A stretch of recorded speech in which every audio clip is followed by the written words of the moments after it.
This is Mitesh Patel waiting for a pizza. Minutes earlier, he'd murdered his wife. He even made a 999 call to the police. Police emergency. Oh, hiya. I think we've been burgled and my wife's been attacked.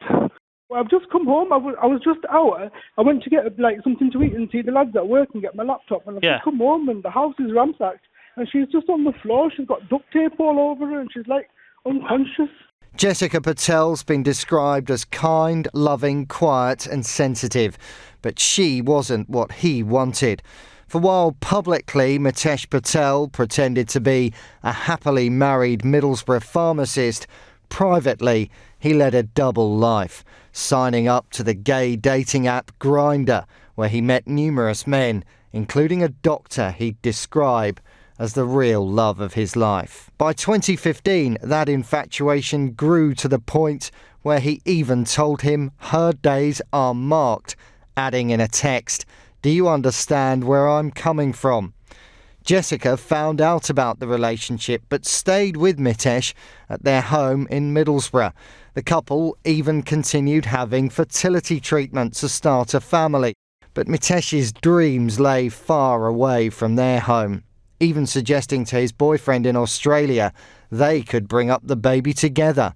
"What are your thoughts if she goes earlier than you think?" he asked. "Will you love it like your own?" Jessica never had a child, but one night last May, Mitesh Patel decided he'd had enough, subduing her at the house with a shot of insulin before strangling her using a Tesco bag for life. Mitesh Patel then fled the house and in the minutes that followed made a cruel and almost clumsy attempt to cover up the crime. Before leaving, he'd ransacked the house to make it look like there'd been a break-in. Next, he called into the pharmacy, speaking to staff, an attempt, police say, to build an alibi. Then, he called at Romano's takeaway nearby. He was pacing up and down. But the owner who served him that night said Patel had managed to seem normal, even asking after a delivery driver who'd just lost his wife minutes after killing his own. He told him sorry about you lose and... While he was waiting? Yeah, when he waiting, he come and he give him cuddle to my driver and he tell him sorry about you lose, about your wife. You had no idea of what he'd done? His behaviour was normal? To be honest, when I see him, he look like nice person. I can't believe when he do like that. CCTV showed Patel returning home with the pizza, where he soon rang police, telling them someone had attacked his wife. But the same footage showed he'd left the house shortly beforehand. These pictures quickly exposing the lies he told detectives and his own family, that he hadn't seen Jessica at all that evening. Today's conviction reflects the enormity of Mitesh Patel's crime, who for his own devious reasons, which included pre-planning the murder for financial gain to the tune of £2 million, took Jess's life.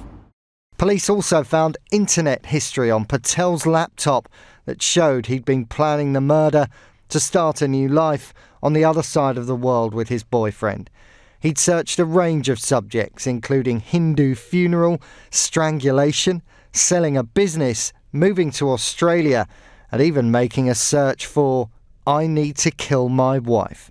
Leaving some at his trial almost incredulous, he told the court he and Jessica had researched these subjects together as he continued to blame her death on a mystery intruder.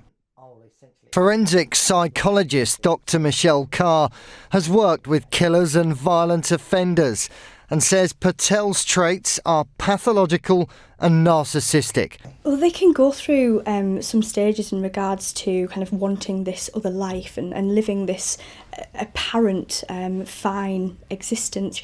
However, behind the scenes, things are very much not okay, and the person that is stood in the way of them attaining these goals or this lifestyle they want to lead, eventually they might feel like they have no option but to actually get rid of that. Mitesh Patel's account of what happened to his wife was described in court as ridiculous.